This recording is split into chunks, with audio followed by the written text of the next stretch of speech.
Alyssa Valdez nabash dahil nga mukhang lalaro na naman sa International League kagaya ng ABC at SEA Games. Fans ipinagtanggol siya. Valdez ginagamit lang ba ng PNVF para humakot ng sponsor? Sino-sino na kaya talaga ang magiging Alas Pilipinas player sa Women's Division ngayong paparating na ABC at SEA Games? Karapat dapat pa nga ba maging player ng Alas si Valdez kahit nagkakaedad na?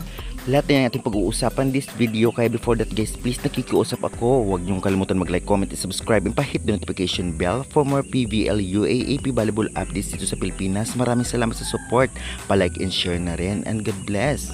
At guys, pwede pa po ako makahingi ng tulong sa kapatid ko pong may congenital heart disease. May butas po kasi ang puso niya at na-stroke po siya, bedridden po siya, kawawa naman. Wala po kaming sapat na panggastos, kahit ilan lamang, kahit piso okay na po sa akin. Isang maliit na content creator lang ako at kukunti lang po ang sahod ko.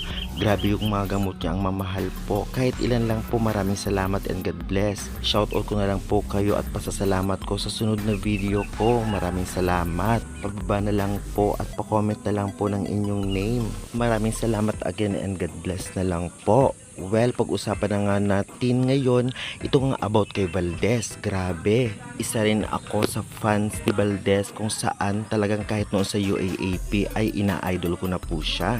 At dahil usap-usapan ng mukhang isa siya sa magiging Alas Pilipinas player at mukhang papayag daw siya, maraming bash ang natanggap ni Phenom Alyssa Valdez. At hindi lang yan, may nagsabi din na gagamitin lang daw ng management ng PNVF para humakot ng sponsor. Grabe nga ang isyong ito. Para sa akin, wag na nating i-bash si Phenom Alyssa Valdez dahil ang gusto niya lamang po ay suportahan ang volleyball dito sa Pilipinas, especially sa women's. Dahil syempre kung umayaw na yung ibang Alas Pilipinas player, sino na maglalaro? At alam naman po nating lahat na talaga namang si Valdez ang isa sa reason kung bakit maraming nanonood ng volleyball. At hindi lang yan, puso niya talaga ang pagbabalibol at talagang papayag at papayag man siya sakaling kunin siya ng national team. Marami ring gustong makita ulit siya na maglaro international.